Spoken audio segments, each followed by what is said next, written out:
Hello students, आज का जो हमारा टॉपिक है वो है सम नेचुरल फिनोमिना। तो क्लास 8th का ये चैप्टर है, लास्ट चैप्टर है, जो 17th चैप्टर है। तो इसमें हम देखते हैं कि कुछ जो नेचुरल फिनोमिना है वो किस तरह से हमारी नेचर में होते हैं।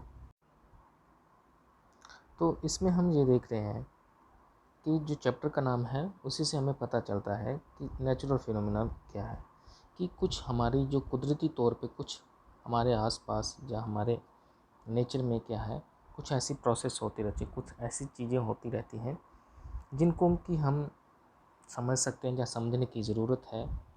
ठीक है, तो किस तरह से वो चीज़ें होती हैं उसी के बारे में ये बताया गया। अब वो कौन कौन सी चीज़ें हैं तो हम चैप्टर में पढ़ेंगे। You might have read about the winds, storms and cyclone.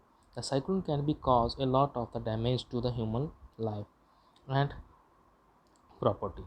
We can protect ourselves from these destructive phenomena to some extent. अब ये बोलता है कि हमारे आसपास बहुत सारी चीज़ें होती हैं, जैसे कभी कभी विंड चलना शुरू हो जाती है, हवा चलना शुरू हो जाती है। फिर हम देखते हैं कि कभी कभी हमारे आसपास तूफ़ान आ जाता है, स्टॉर्म आ जाता है, साइक्लोन आ जाते हैं।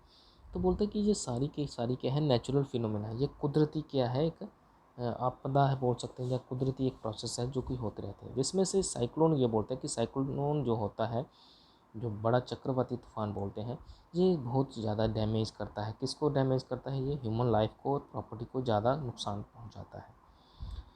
बोलते हैं कि ये क्या है, जो साइक्लोन है ये बहुत ही ज़्यादा डिस्ट्रक्टिव फिनोमेना है, बहुत ही ज़्यादा डिस्ट्रक्शन करता है, बहुत तबाही लाता है। In this chapter we shall be discuss the two other destructive phenomena. These are the lightning and earthquake. सबसे पहले इसने बोला कि साइक्लोन क्या है, बहुत ही खतरनाक फिनोमेना है। अब दूसरा डिस्ट्रक्टिव फिनोमेना है, ये बोलते हैं कि लाइटनिंग, जो बिजली चमकती है, it is also a very destructive phenomena. ये भी बहुत ही क्या खतरनाक होती है, जो बिजली चमकती है। उसके बाद अर्थक्वेक, जिसको आप जलजला बोलते हो, ठीक है, भूचाल बोलते हो, तो ये भी क्या है, बहुत ही ज़्यादा डिस्ट्रक्टिव फिनोमेना है। We shall also discuss what steps we can take to minimize the destruction caused by these phenomena. अब ये बोलते हैं कि जो भी इन फिनोमेना के कारण, इस प्रोसेस के कारण, हम प्रोसेस भी बोल सकते हैं, उनकी इन तरीक़ों से या इनकी वजहों से, इन चीज़ों से जो जो भी नुकसान होते हैं उनको हम कम से कम कर सकते हैं अगर हम इन फिनोमेना के बारे में जानकारी रखते हैं। ओके, तो सबसे पहले हम कर रहे हैं कि किसकी बात, लाइटनिंग की बात। लाइटनिंग क्या है उसके बारे में हम थोड़ा सा पहले ही जानकारी हासिल करते हैं। तो सबसे पहले हम लाइटनिंग को देखेंगे। तो लाइटनिंग में क्या है, it might have seen the spark on the electrical pole when the wire become loose. ये बोलते हैं कि जब हम कभी देखते हैं कि कोई तार, जो बिजली की तार होती है, लूज हो जाती है, तो उसमें से क्या है, स्पार्क निकलते हैं, उसके से चिंगारी निकलती है।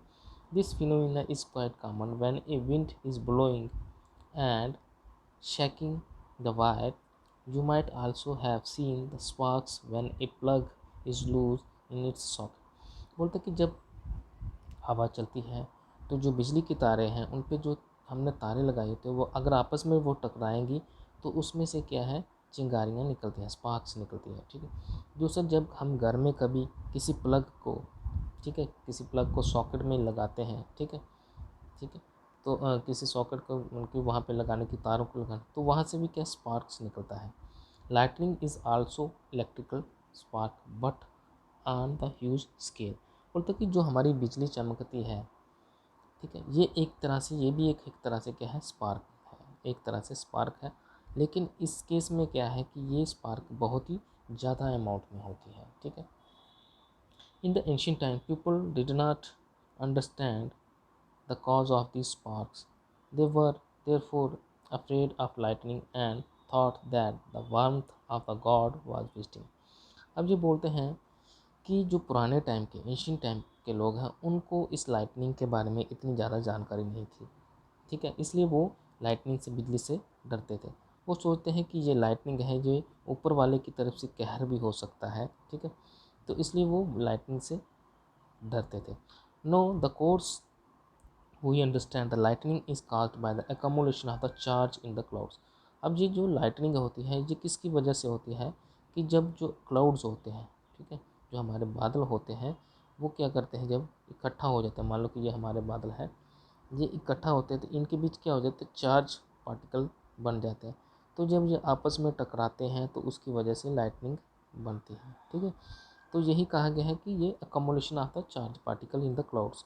जो क्लाउड्स होते हैं उनके बीच चार्ज पार्टिकल अकोमोलेशन इकट्ठे हो जाते हैं, उसकी वजह से लाइटनिंग का प्रोसेस होता है। ठीक है, we need not to be afraid of lightning, हमें लाइटनिंग से इतना डरना नहीं चाहिए, but we have to take precaution, लेकिन हमें इससे बचने के लिए कुछ एहतियात बरतने चाहिए, कुछ प्रिकॉशन लेने चाहिए।